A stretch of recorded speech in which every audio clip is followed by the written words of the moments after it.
क्यों, क्या बात होगी बेटा? कोरोना कोरोना कोरोना, हर जगह बस कोरोना की ही चर्चा चल रही है।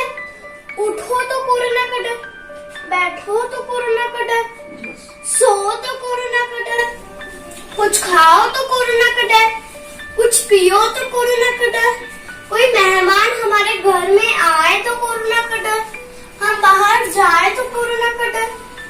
जैसे ये कोई वायरस ना हो कि कोई राक्षस है जो सबको खा जाएगा। हाँ बेटा, बात तो तेरी सही है। ये विषाणु बहुत छोटा है, हमें अपनी आंखों से दिखाई नहीं देता है, पर ये बहुत कुछ चट कर गया है। मुझे तो लगता है हमारी भाषा को भी ये रोग लग गया है। वह कैसे दादी जी, मैं कुछ समझी नहीं। अरे बेटा, ये कोरोना अपने साथ अंग्रेजी शब्दों का तूफान लेके आया है। मतलब? देख, मैं तेरे को समझाती हूँ, ध्यान से सुनना। Corona, corona test, corona virus, corona patient, corona centre, corona warriors, mask, sanitiser. हाँ, जैसे कि quarantine, isolation, isolation ward, swab और कोविड-19 भी। हाँ बेटा, इसी तरह से infection, depression, tablet, pain killer. हाँ, जैसे कि हॉस्पिटल, इम्यूनिटी, पॉजिटिव, नेगेटिव और सोशल डिस्टेंसिंग भी। हाँ बेटा, इसी तरह से हम बोलते हैं ना, sample, discharge, lockdown, unlock, fever, ये सब अंग्रेजी के शब्द इस कोरोना बीमारी के संदर्भ में ऐसे प्रचलित हो गए हैं जैसे कोई ये हमारी ही भाषाओं के शब्द हो। हमारी भाषा यानी कि हिंदी या फिर भारतीय भाषा? हाँ हाँ, वही तो बेटा। लेकिन दादी जी, इनके लिए हिंदी शब्द है कहाँ? अरे शब्द क्यों नहीं, शब्द तो बहुत है, हम उपयोग नहीं करते हैं उनका। तो क्या आपको इनके लिए हिंदी शब्द पता है? हाँ हाँ, सबके हिंदी शब्द आते हैं मुझे बताइए ना। बताऊंगी जरूर, लेकिन अभी नहीं। जब शाम को तेरी सब सहेलियां अपने घर पे खेलने आएगी ना, तब सबको एक साथ यहाँ बिठा के इन शब्दों का अर्थ समझाऊंगी। दादी जी, मुझे एक आइडिया आया। क्या आइडिया है बेटा, बता जल्दी से। क्यों ना आप हम सभी का टेस्ट लें इन शब्दों के बारे में?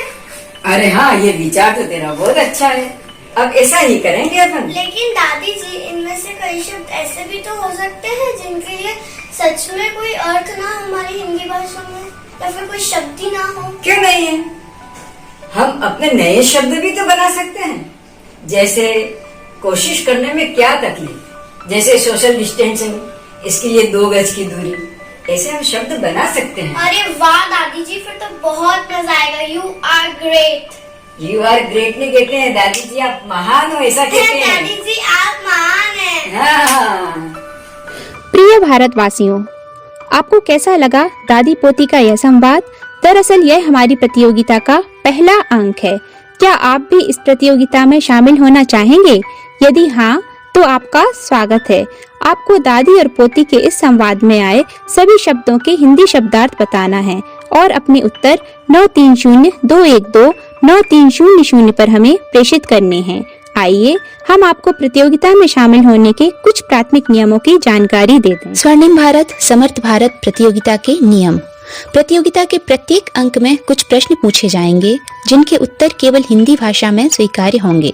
प्रतियोगिता में उत्तर देने के लिए केवल देवनागरी लिपि के कुंजी पटल कीबोर्ड का उपयोग करना होगा। अन्य किसी लिपि के कुंजी पटल से दिए गए उत्तर स्वीकार्य नहीं होंगे।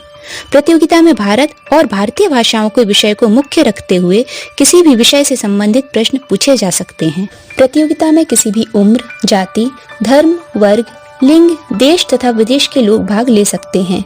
प्रतियोगिता में सहभागिता के इच्छुक प्रत्येक व्यक्ति को हमारे YouTube चैनल स्वर्णिम भारत समर्थ भारत का सदस्य होना अनिवार्य है।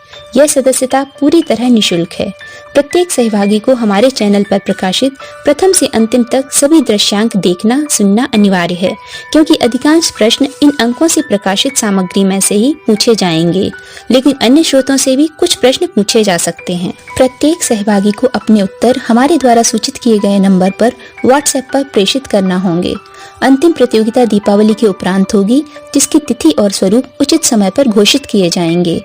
इसके अलावा भविष्य में समय समय पर सूचित किए जाने वाले नियमों का यदि कोई हो तो पालन करना होगा। भारत बने भारत अभियान के दृश्यांकों में अभिनय करने या पुण्यार्जक बनने हेतु चलित भाष क्रमांक 9406976724 पर संपर्क कर सकते हैं। प्रिय भारतवासियों, भाषा केवल शब्दों का समूह नहीं होती। भाषा हमारे भावों, संवेदनाओं, व्यक्तित्व और संस्कृति की वाहक होती है। भाषा दो प्रकार की हो सकती है, एक शिष्ट भाषा, दूसरी अशिष्ट भाषा। शिष्ट भाषा वह जो शिष्ट भावों, शालीन संवेदनाओं, शांत व्यक्तित्व और सुसंस्कृति की वाहक हो।